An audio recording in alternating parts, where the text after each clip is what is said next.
बिथाङा गावनि राजनैतिक स्वार्थनि थाखाय सोरनोबा मोनथाय होनो थांनानै गावनि राव हारिमु थुनलाइ आसार खान्थिखौ जौगानो नागिरदों आरो बे ब्लां ब्लां सिनाय रायखसनि खुगायाव सोसननानै बर' हारिखौ फोजोबनो नागिरदों। इउपिपिएल दोलोनि सासे स्पक्स पार्सन हिसाबै आं मोनसे बाथ्राखौ क्लियार बुंनो नागिरदों। जों इउपिपिएल दोलोआ साफ्रोमबो आरो पार्टी हिसाबै जोङो ट्राइबेलजों दङ, जोङो बर'जों दङ, जोङो बर'नि राव हारिमु आसार खान्थिखौ जों मालाबाबो जोगारा।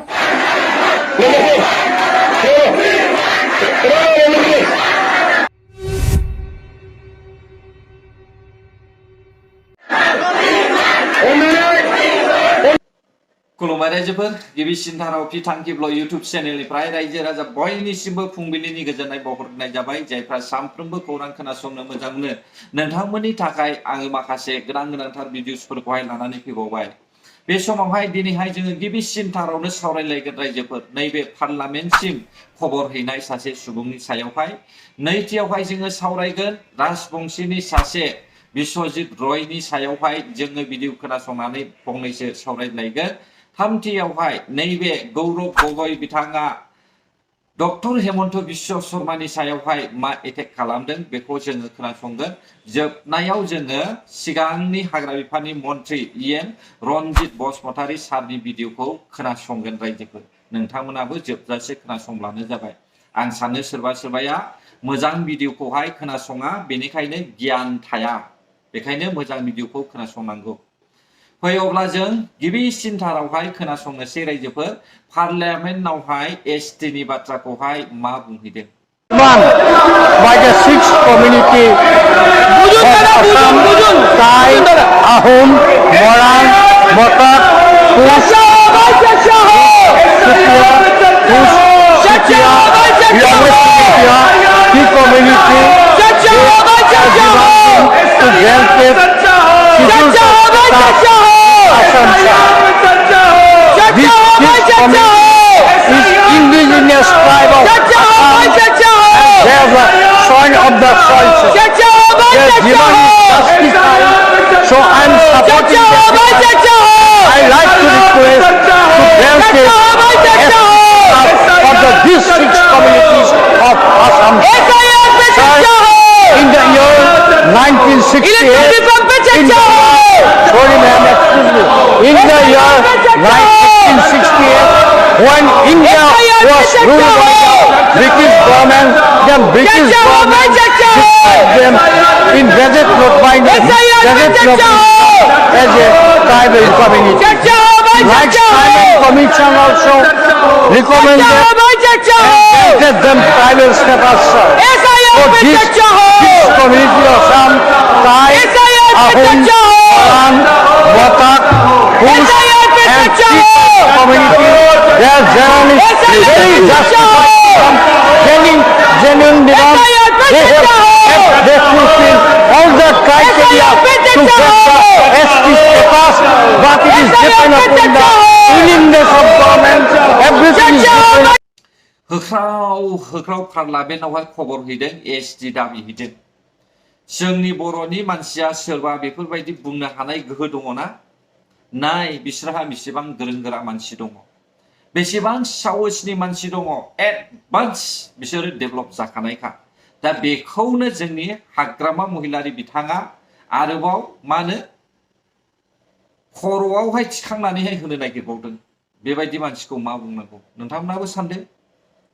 नैथियाव नोंथांमोना खोनासं, सासे राजबंशीनिफ्राय बिश्वजित रायआ मा बुंदों। আমি অকল উচ্চ শিক্ষানুষ্ঠান নাম ভৰ্তি কৰিবৰ কাৰণে চাকৰি বাকৰিৰ কাৰণে আমি এছ টি বিচৰা নাই। আমাক আজিৰ এই মুহূৰ্তত আমাক লেণ্ড ৰাইটছটো লাগে ট্ৰাইবেল হিচাপে, আৰু আমাক ৰাজনৈতিক অধিকাৰ লাগে। বাকী দৰকাৰ আমাৰ কোনো অধিকাৰেই নালাগে। আমাক পলিটিকেল ৰাইটছটো দিয়ক আৰু আমাক লেণ্ড ৰাইটছটো দিয়ক, আৰু সাংবিধানিকভাৱে আমাৰ জনগোষ্ঠীটোক এটা সুৰক্ষাৰ ব্যৱস্থা কৰক। बिश्वजित राय बिथाङा बे समाव फोरमायदों हाखौल' जोंनो नांगौ, हानि अधिकारल', हाखौ रैखाथायनि थाखायल' जोंनो नांगौ होननानैहाय एसटिखौ बिदों। नाथाय एसटिया जाब्ला हा अधिकारजोंल' जाया, बेयावहाय गासैबो फैफाजोबो साख्रि बाख्रि, हा हु, इलेक्शननि अधिकार गासैबो बेयावहाय थाफाजोबो रायजोफोर। मिथिबाय दा? ओरैबायदि सिमार्ट नायलाय। जों बर'खौ दासिमबो बिसोरो जाम्बा बानायो नायलाय इत्यालोके कि আপনি বিশ্বজিৎ রায় ভাবিছিল নাকি বড় এতিয়ালোকে আমি কিবা জাম্বা বলে এটা আমি জাম্বা নহয় মাটির অধিকার পালে এসটি দিলে সব বস্তুই আপনি কিবা কবজা কৰিব এইটো আমি জানে ইমান মিছা কথা কোৱা লাভ নাই আমি কেতিয়াও আৰু আকৌ কিবা সংগ্ৰাম কৰি পালে আন্দোলন কৰি পালে আৰু আমি হেৰাই দিবলৈ এতিয়া বিচাৰি নাই আমি যেনেকুৱা আছে তেনেকুৱা আমি জীয়াই থাকিবলৈ আমি বিচাৰি আছে আপোনাৰ নিচিনা আমি কেতিয়াও ভাবা নাই সব জাতিৰ লগত মিলি জুলি থাকিবলৈ আমি চেষ্টা কৰি আছে কিন্তু আপুনি কি ভাবিছে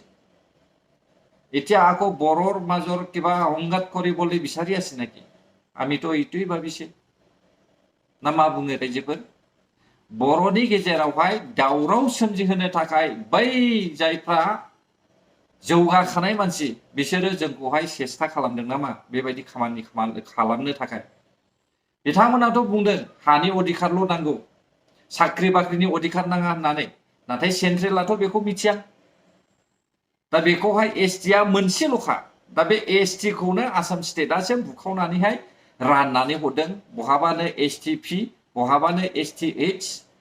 दानिया मानो एसटि भेलि बेखौहाय सोर बानायदों आसाम स्टेटआसो नाथाय सेन्ट्रेलाव मोनसेल'खा नाय नोंसोर फोथायाब्ला गुगोलावनो सार्च खालामना नाय मोनजोबखायो अब्ला माखौथो जोंलाय गोनो गोथो हा हयथ' हाग्रामायाबो मिथिगौ नाथाय बियो गाद्दिनि थाखाय गावखौनो सासे मोनथियै बायदि दिन्थिनाय जों नुदों रायजो मिथिबायना बे समाव खोनासंदो कांग्रेसनिफ्राय डॉक्टर हेमंत बिश्व शर्मानि सायाव मा बुंदों सर्बानंद सोनोवाल जी को हटा दिया खुद मुख्यमंत्री बन गए रनोज पेगू जी को अपने ही पार्टी के कार्यकर्ता से उनको गाली दी प्रमोद बोरो जी का इस्तेमाल किया खत्म कर दिया उनके पार्टी को अग्रामा मोहिलारी जी को पहले इस्तेमाल किया फिर खत्म किया तो रामाकांता देवरी जी विधायक को खिलौने की तरह उनके साथ बदसलूकी की तो इसीलिए जब तक हेमंत बिश्व शर्मा जी हैं ना ट्राइबल इश्यूज ना ट्राइबल भूमि ना ट्राइबल लीडरशिप को कुछ रिस्पेक्ट या कुछ उनका काम होने वाला एकदमबारे खारेखा बाथ्राया एकदमबारे खारेखा रायजोफोर डॉक्टर हेमंत बिश्व शर्माया प्रमोद बर'खौहाय हायै बायदि नुनानैनो हाग्रामा महिलारिखौहाय बजबनानै लाखादों बे एकदम खारेखा किन्तु माखासे जोंनि बर'नि मानसिफ्रा बुंबाय थादों प्रमोद बर'खौहाय लेखा रोङा होननानैहाय लेखाया रोङा जानो हागौ बिथाङा गावनो आन्थाखौहाय लेखाखौ फरायबाय नाथाय बिहा आउट नलेज दङ हाग्रामा महिलारिया लेखा गोरोंब्लाबो बिहा आउट नलेज गैया आरो हाग्रामा महिलारिनि साननाया हारिनि थाखाय नङा बिनि साननाया गाद्दिनि थाखायसो प्रमोद बर'नि साननाया हारिनि थाखाय आरो फिउचारनि थाखाय बेनिखायनो जाय टेक खालामनानै होदोंमोन दा सुपार 50 खौ बेखायसोना लाबोना होफैदोंमोन दा नङाब्लालाय बहाथो बे लेखा रोङै मानसियालाय बेफोरखौ गोसोखांनायमोन हा लाजिदोलै एसे बर' रायजो राजा नोंथांमोन बिपिएफ पार्टी सापर्टार्सफोर माब्रै थ' गाद्दा बायदि बाथ्रा बुंथारो नोंसोरलाय बे समाव खोनासंदो जोंहा रनजित बसुमतारी सारा मा बुंदों हा खोनासं रायजोफोर बे खामानिया जादों होननाया आरो सोंखारिथावना जों मोनसे बाथ्राखौ बुंगोन जाय फरायसा फरायसुलिफ्रा जोंनि हारिनि आरो हादोरनि बिथांमोना इमोसनेलि जा खामानिखौ सेक्रेटारियेट एटेक खालामबाय बा बिनस्थ खालामबाय बियो आयेन बेरेखा जादों बेखौ जोंबो गनायो नाथाय दिनै जाय फरायसा फरायसुलिफ्रा गावनि राव हारिमु थुनलाइ आसार खान्थिखौ थैनो थांनायखौ नुखानानै रायखसनि खुगायाव मन'जाहां अबस्थाखौ नुखानानै इमोसन जानानै सोमावसारनायखौ लानानै हाग्रामा आरो बिपिएफनि मानसिफोरा इउपिपिएलनि फिसाफोर बा न'खरनि मानसिफोर होननानै बुंनाया हारिखौ लाजि फोनांनाय बायदि जादों नंगौ बेवहाय इउपिपिएलनि फिसाफोरबो थागोन बिपिएफनि फिसाफोरबो थागोन बिजेपिनि कंग्रेसनि फिसाफोरबो थागोन इउपिपिएल बिपिएफ बिजेपि कंग्रेस बेफोर जादों मोनफा मोनफा राजखान्थि हान्जा किन्तु बर' बिमानि राव रायग्रा बर' बिमानि आसार खान्थि हारिमु राव थुनलाइखौ सिबिग्रा बैफोर जादों साफा साफा बर' आरो साफा साफा ट्राइबेल जाय ट्राइबेला रोजा रोजा 7,000 बोसोर जोंनि बर' बंशआ रायजो जाबोदों बे 7,000निख्रुइबो बांसिन रायजो जानाय बर' फिसाफ्रा जेब्ला दिनै हरखाब सासे बर' दैदेनगिरिनि दैदेननायावनो गावनि राव हारिमु थुनलाइ आसार खान्थिखौ रायखसनि खुगायाव गारसननायखौ नुबाय बे नुनानै बिथांमोना सोमावसारनाया बे मोनसे साभाबिक बाथ्रा नाथाय बिदि होननानै दिनै बिपि एबा इउपिपिएलखौ मुं फाननाया गावनि राजनैतिक षड़यन्त्रनि थाखाय बर' हारिखौ फाननायनि मोनसे सिन जानानै फैनायखौ जों नुनो मोनदों नैथियाव मोनसे बाथ्राखौ जोङो बुंनांगोन 29 नभेम्बर खालिनि बे जाथायखौ लानानै हाग्रामाया जे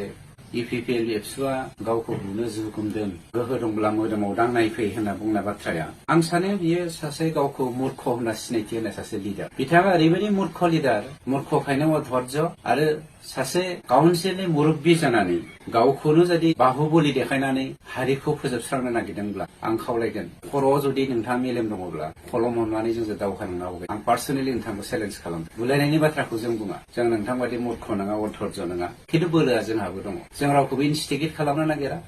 खिन्थु नोंथाङाबो सोरखौबा इनस्टिगेट खालामनाया गाहाम बेखौसो जों नोंथांखौ खावलायदों 3 नम्बराव आं मोनसे बाथ्राखौ रोखा खालामनो नागिरदों बे जाथायखौ लानानैनो बिथांनिनो सासे आफताराना मा होनो आं नामखौ मोजां मिथिया बिथाङा बर' माहारियारि बादखौ लानानै जाबायदि सोंखारिदों जाय दुलाराय बर' फरायसा आफादा दिनैनिफ्राय बेसेबांबा बोसोर जोनोम जानाय मोनसे आफाद बर'खौ मोनसे दिङायाव दैखांनानै लोरगि हमनानै गासैबो सात जालानिफ्राय रैखाथि होनानै अरायबो बे आफादनि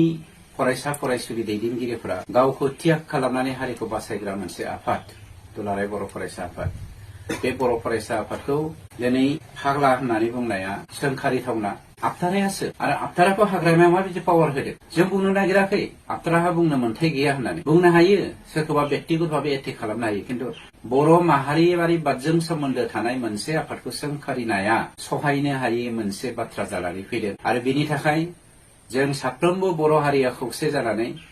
हाग्रामानिफ्राय फिननायखौ जों मोननो लुबैदों आं फरायसा आफादनि सासे सोद्रोमा नङाबाबो बेखौ आं दिनै रायजो राजानिसिम क्लियार होनो नागिरदों जा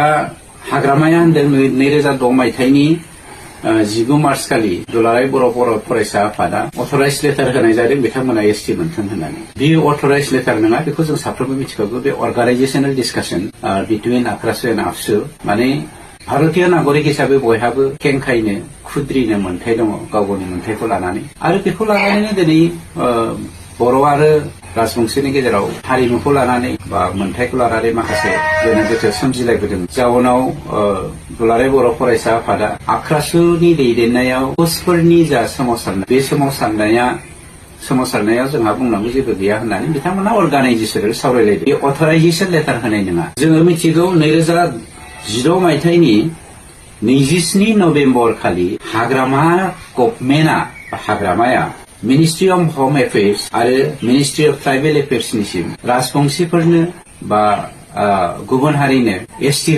होनांगौ होननानै अथराइजेसन लेटार हरनाया बे बेलायाव हाग्रामा बुंनाय बायदि इउपिपिएलआ हरदों बुंनाय बाथ्राया नंखाय आरो जों मालाबाबो हराखै जों बेखायनो बुंनो नागिरदों जोङो बर'नि राव हारिमु थुनलाइ आसार खान्थि जों मालाबाबो राजखान्थि गेलेनो नागिराखै आरो